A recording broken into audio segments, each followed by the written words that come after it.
তো hello guys, সবাই তোমরা কেমন আছো? তো আমি আবার একটা রেসিপি নিয়ে চলে এসেছি।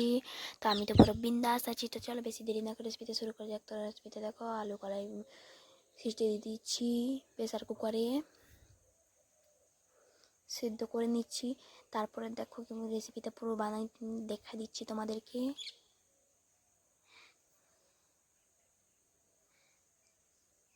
এখন সিদ্ধ করার জন্য জল দিয়ে দিল। প্রেসার কুকারটা লাগানো হয়ে গেল, লাগিয়ে গ্যাসে বস করে দিল।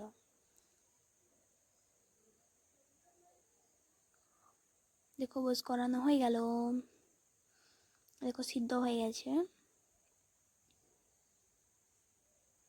সিদ্ধ করে নামিয়ে নিচ্ছে থালে। দেখো লঙ্কা কাটতে বসে গেছে, এরপর পেঁয়াজ কেটে নেবে। লঙ্কা কাটা হয়ে গেল, পেঁয়াজ কেটে নিচ্ছে।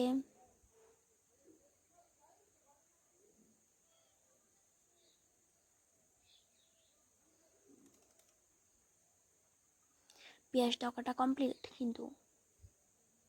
তো চলো এবার রেসিপিটা শুরু করা যাক, দেখতে থাকো তোমরা। দেখো কড়াই বসানো হয়ে গেছে, কড়াইয়ে তেল দিয়ে দিয়েছে।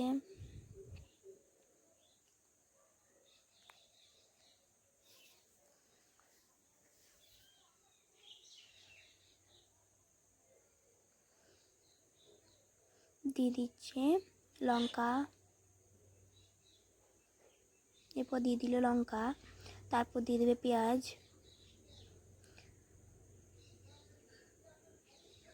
তারপর একটু নেড়ে নিচ্ছে ভালো করে।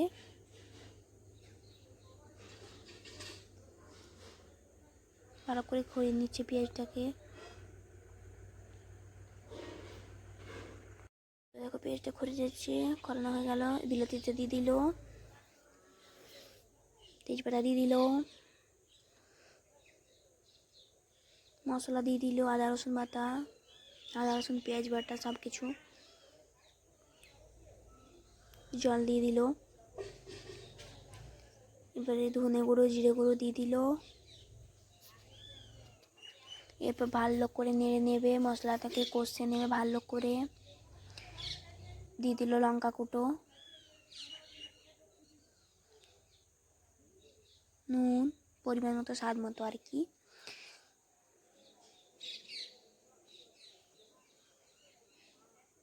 হলুদ। মশলাটাকে ভালো করে নেড়ে এবারে কষে নেবে। দেখো ভালো করে কষে নিচ্ছে, নেড়ে পরে।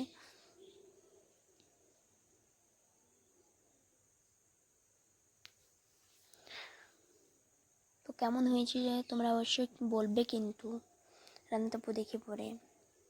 একটু জল দিয়ে দিল,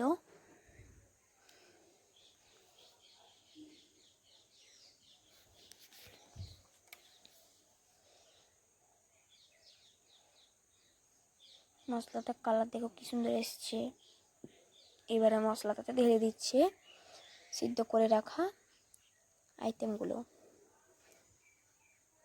তেলে ভালো করে নেড়ে চেড়ে নিচ্ছে।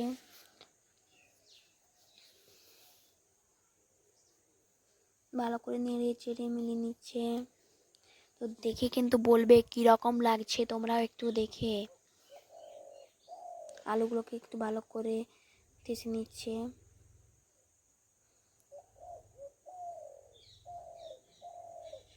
একটু জল দিয়ে নিল।